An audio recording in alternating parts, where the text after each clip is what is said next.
Avoir son lopin de terre, cultiver son sol, c'est un rêve, hein, un rêve quasi universel. C'est une idée super puissante, pleine de promesses. Mais la vraie question, la voilà.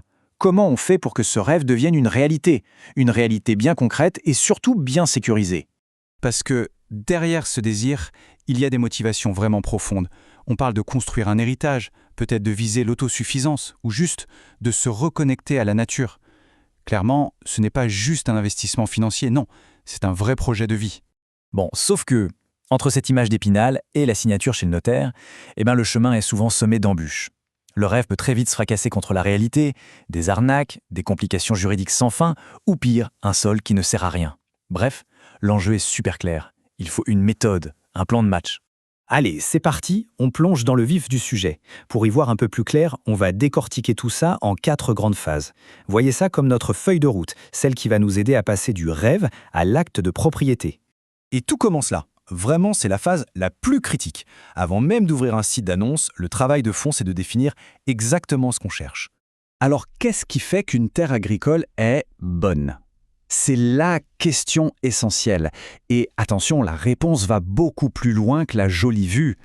Une bonne terre agricole, c'est avant tout une terre qui colle à son projet. C'est un écosystème qui doit fonctionner pour ce qu'on veut en faire. En fait, on peut résumer ça en 5 points clés, 5 critères vraiment non négociables. D'abord, l'eau, c'est la base, c'est vital. Deuxièmement, l'accès. Comment on y va, comment on en sort avec les machines, les récoltes, c'est crucial.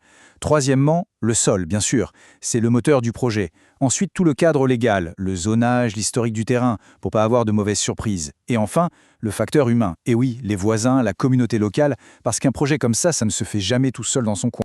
Et s'il y a bien un truc à ne jamais zapper, c'est ça. Faut pas se fier à l'apparence, à l'air bien verte. Une analyse de sol faite par un pro, c'est un tout petit investissement pour s'éviter une erreur monumentale. C'est en quelque sorte sur une assurance qualité, la garantie contre un terrain qui serait infertile, voire pollué.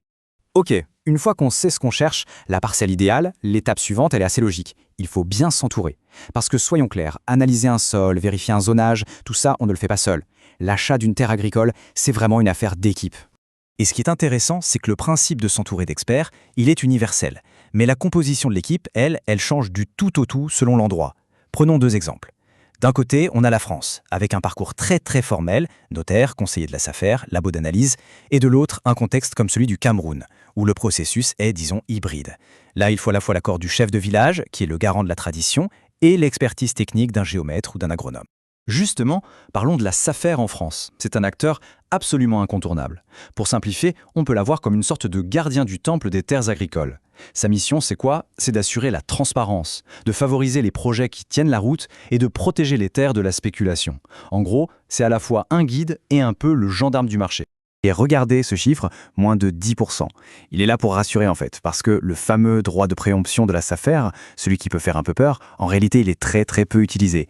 Le but, ce n'est pas de bloquer les ventes, mais plutôt de les orienter, de s'assurer qu'elles vont bien servir au développement agricole du coin. Alors quand il n'y a pas une entité comme la SAFER, c'est à l'acheteur de monter sa propre équipe de contrôle. Au Cameroun par exemple, on parle de la commission. C'est une équipe informelle, mais c'est une protection vitale. Et là-dedans, le rôle du géomètre est absolument crucial. C'est lui qui va aller vérifier qu'un autre titre de propriété n'est pas déjà en cours sur le terrain. C'est une des arnaques les plus fréquentes là-bas. Bon, les critères sont posés, l'équipe est en place, on peut maintenant s'attaquer au processus d'achat lui-même. Et on va voir que, là encore, d'un contexte à l'autre, le chemin à suivre n'a strictement rien à voir. En France, le processus est, disons, très structuré. On pourrait même dire bureaucratique. Chaque projet doit passer devant un comité technique, puis un conseil d'administration.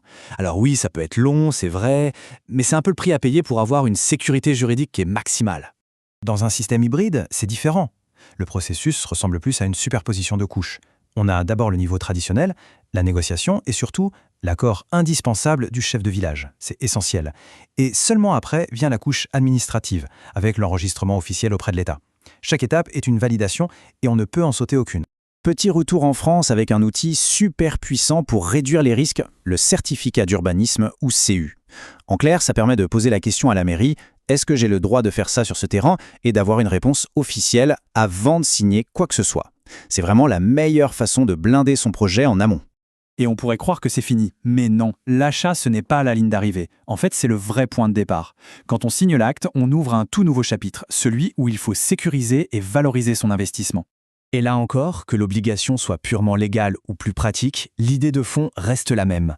En France, on peut avoir un cahier des charges qui oblige à cultiver la terre. Au Cameroun, c'est ce qu'on appelle la mise en valeur. C'est une nécessité, presque une obligation pratique, pour ne pas risquer de perdre son bien. Le message est le même partout. La propriété, ça se gagne, oui, mais ça se maintient surtout, par le travail. Sa citation, elle vient du contexte camerounais, et elle est assez brutale, mais elle est tellement juste. Si on tarde trop à exploiter sa terre, on prend le risque que d'autres le fassent et la revendent. C'est un avertissement très clair. La mise en valeur, ce n'est pas juste une option, c'est la meilleure des garanties qu'on puisse avoir. Donc pour résumer, le parcours est assez clair. Tout part d'une vision, d'un projet bien défini. Ensuite, il faut s'entourer des bonnes personnes, des experts qui connaissent le terrain et les règles locales, qu'elles soient écrites noir sur blanc ou pas. Et enfin, le plus important, ne jamais oublier que la vraie propriété, ce qui la rend réelle, c'est l'action, c'est le développement. Et maintenant, une fois que tout ce parcours de combattant est terminé, que la terre est enfin acquise et sécurisée, eh bien c'est là que la question la plus excitante se pose. Le rêve peut enfin commencer à prendre racine. Alors, qu'est-ce qui va bien pouvoir pousser sur cette parcelle? L'avenir est à cultiver,